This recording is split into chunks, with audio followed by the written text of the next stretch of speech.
सोमवार को यह निर्णय लिया गया कि राज्यों के पास वैक्सीनेशन से जुड़ा 25% काम था, लेकिन अब उसकी जिम्मेदारी भी केंद्र सरकार ने उठा ली है। साथियों, आज ये निर्णय लिया गया है कि राज्यों के पास वैक्सीनेशन से जुड़ा जो 25% काम था, उसकी जिम्मेदारी भी भारत सरकार उठाएगी।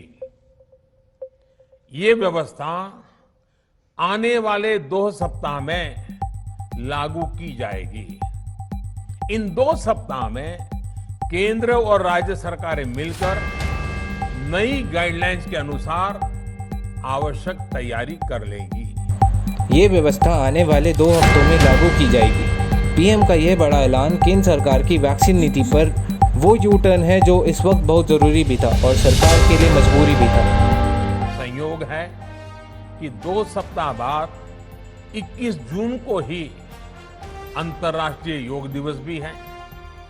21 जून सोमवार से देश के हर राज्य में 18 वर्ष से ऊपर की उम्र के सभी नागरिकों के लिए भारत सरकार राज्यों को मुफ्त वैक्सीन मुहैया कराएगी।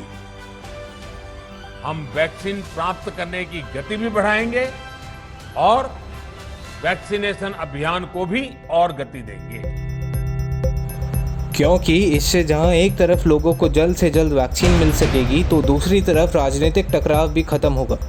मतलब अब फिर से वही होगा जो वैक्सीन की खरीद सिर्फ केंद्र सरकार ही करेगी, जबकि राज्यों का काम केवल वैक्सीनेशन का रहेगा। यानी राज्य सरकारों को अब खुद वैक्सीन की खरीद नहीं करनी पड़ेगी। कोरोना संकट के बीच राज्यों के लिए वैक्सीन की खरीद करना मुश्किल हो रहा था। इस पर जमकर राजनीति भी देखने को मिली थी। हालांकि सबके मन में यह सवाल है कि क्या उच्च न्यायालय की फटकार का असर है या कुछ और। आगे की खबरों के लिए बने रहिए दी गणतंत्र के साथ।